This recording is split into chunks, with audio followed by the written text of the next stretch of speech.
ha presentado hace muy pocos días un libro, una novela, que realmente prácticamente se agotó en muy pocos días, incluso en las próximas jornadas se va a presentar en la Feria del Libro en Madrid, y que se titula esta novela ¿Qué hay detrás de los muros del convento?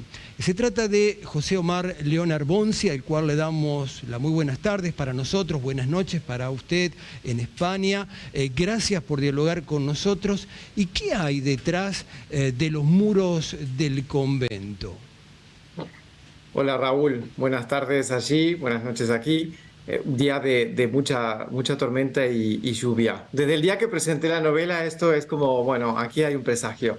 Un placer. Bueno, en realidad la novela se titula Detrás, solo detrás de los muros del convento, no el que hay detrás, ¿vale? Solo detrás.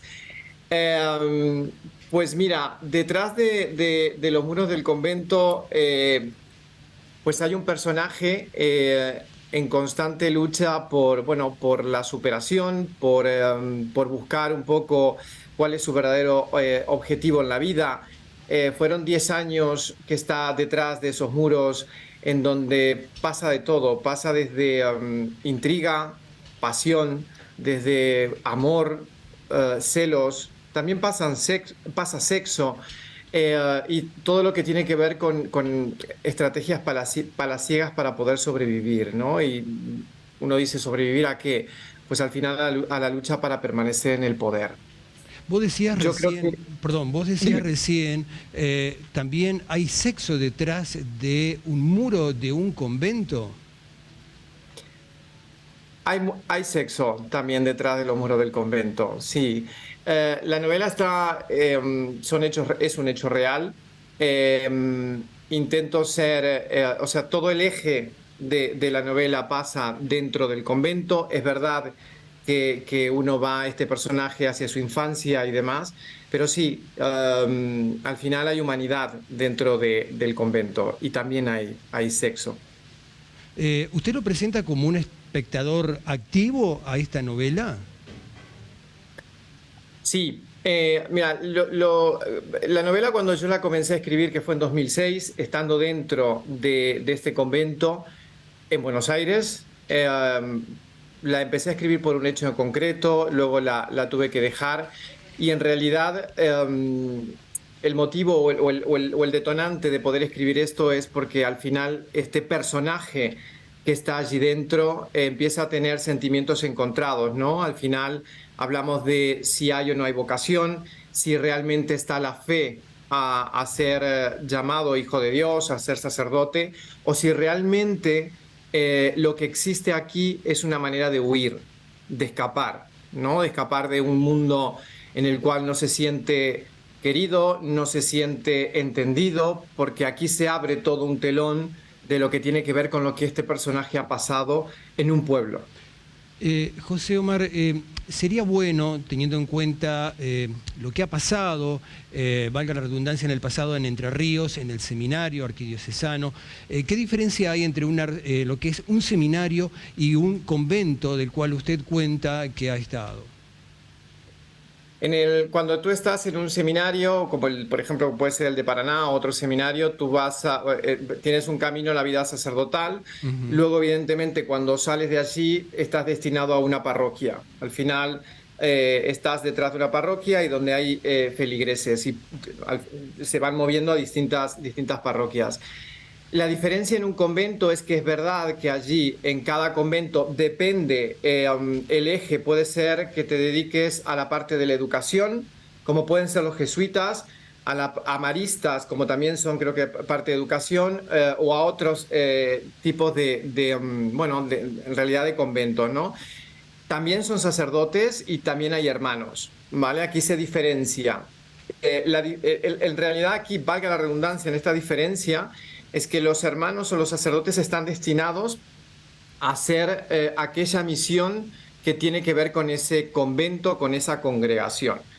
Educación, salud, comunicación, todo esto un poco aquí se desprende de acuerdo a cuál es el objetivo que tiene la congregación.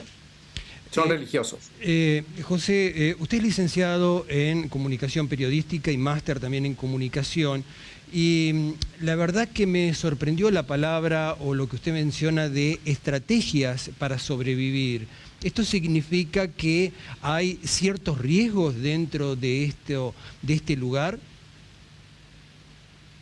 Pues mira, cuando uno está dentro de un convento al final, y hablo sobre este personaje, en realidad tienes que permanecer activo, por así decirlo, para poder sobrevivir. Es decir, yo lo que intento es ser muy transparente con esto, no herir, no quiero hacer aquí, no quiero adelantarme porque quiero que la novela llegue, que la novela sea leída, ¿no? Entonces voy a intentar un poco dar tips del eje de la novela. Cuando uno está dentro, aquí suceden muchas cosas y en realidad tiene que ver primero con la esencia que uno es.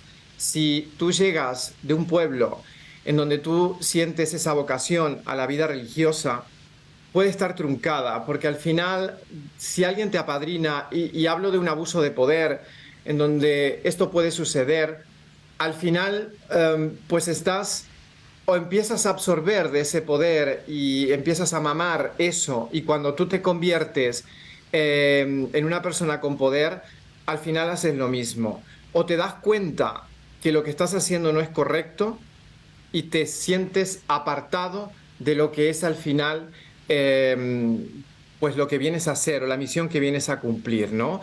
Este personaje al final lo que tiene es una lucha de conflictos internos, porque cuando yo hablo de sexo y soy muy explícito hablando, es porque no solamente esto sucede dentro del convento, sino que sucede fuera de los muros de ese convento, ¿no?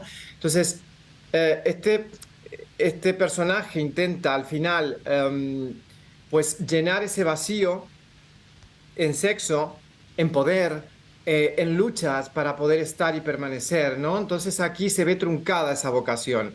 Pero una vocación que al final yo invito al lector a entender si realmente existe la vocación a la vida religiosa, o insisto, si es una manera de escapar también de lo que en ese entonces, estoy hablando de hace muchos años, no se hablaba de lo que hoy se llama bullying por tener una condición sexual diferente en un pueblo, o abuso sexual también, ¿no? Que antes lo que pasaba era que quien tenía la culpa era la persona que era agredida. José, usted insiste con una palabra que desde el punto de vista periodístico choca y mucho para mí, la palabra poder, porque cuando uno habla de un convento, habla de un servicio, de una ayuda, de una educación, pero la palabra poder para sobrevivir en un convento, desde el punto de vista periodístico, es chocante y golpea y mucho en lo que usted me está contando. Lo es, lo es. Y creo que eso fue una especie de...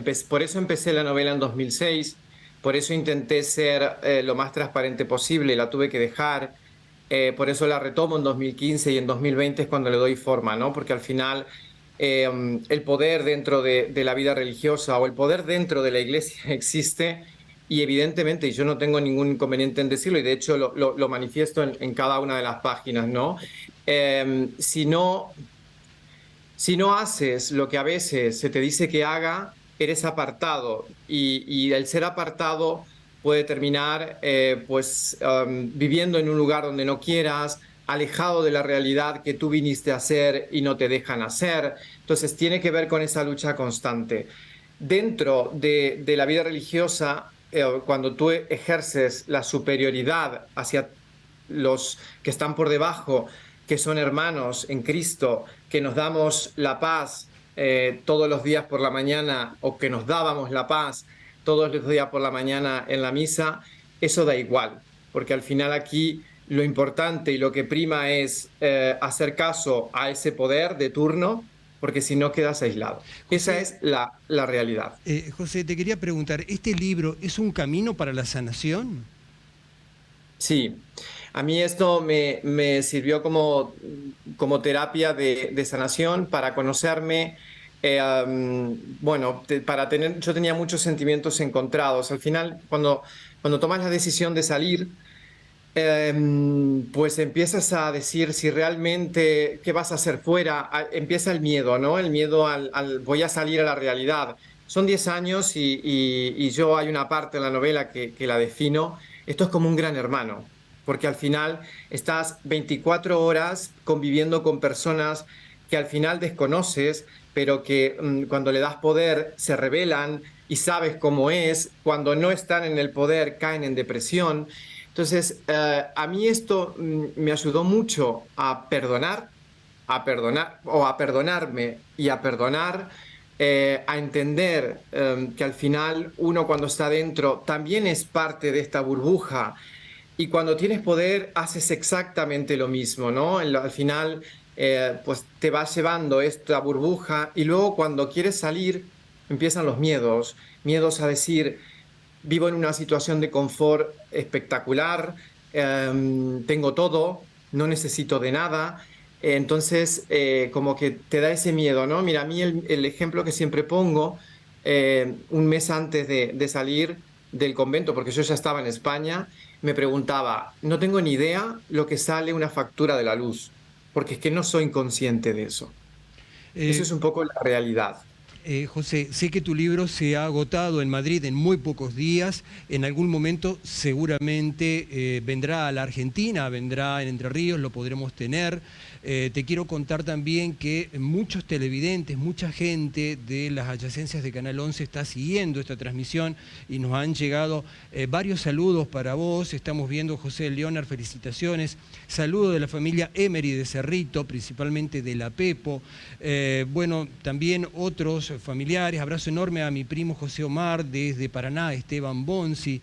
Y realmente la pregunta final es, bueno, ¿cuándo estimás vos que el libro llega a la Argentina y qué mensaje le dejás a aquel que tiene vocación de entrar a un convento? Separemos convento de seminario para no tergiversar qué expectativas puede haber y qué sugerencia le dejas. Bueno, primero, la novela estamos hablando con la editorial porque justamente por el tema del gasto de envío, por se está complicando, pero lo estamos viendo sobre todo con familiares de allí, del poder hacer un envío o que llegue a Buenos Aires a la misma editorial. Entonces yo estoy ahí intentando ver cuándo. Aquí se agota. A mí me ha sorprendido muchísimo porque aquí esto que era un proyecto personal, un deseo que tenía, pues se agotó. Se está empezando ya con la parte bueno, el segundo lanzamiento. Yo estoy en la Feria de Madrid el 9 de junio. Así que bueno, para mí esto es una ilusión tremenda. Y luego, ¿qué mensaje dejo? Pues aquí yo separo también, si me permites, dos puntos.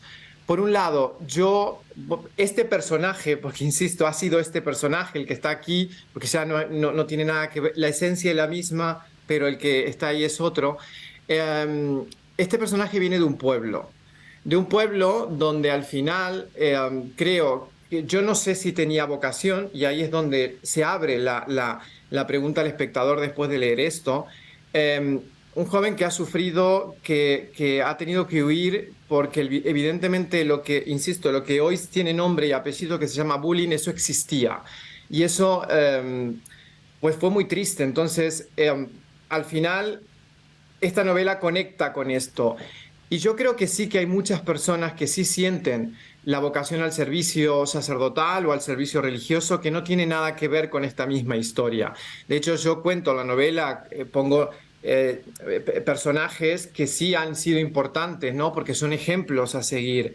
Lo que pasa es que luego, al final, como todo, se va truncando porque vas conectando con gente que tiene otro o va por otro propósito dentro de la vida religiosa y se aprovecha de esto. Entonces tú también, al final somos esponja y absorbemos lo negativo ante lo positivo, ¿no? Pero yo sí creo que hay mucha gente buena dentro de la iglesia, mucha gente que hace el bien dentro de la iglesia, y creo que ahí es donde, para mí, eso es lo que marca la diferencia, sean José, laicos o sean personas que están dentro de un convento. José, te agradecemos la gentileza que has tenido de dialogar vía Zoom desde Madrid con nosotros y esperemos que cuando vengas a la Argentina y el libro también llegue aquí, lo podamos tener y también entrevistarte cara a cara. Gracias por tu tiempo y las puertas de nuestra parte siempre están abiertas. Gracias a ti, un abrazo enorme. Muchas gracias. Seguimos en Gracias. entrevistas, vamos con uno de los móviles, con Damián Malatesta, que está recorriendo en la ciudad de Paraná. Damián, te vemos y escuchamos. Buenas tardes.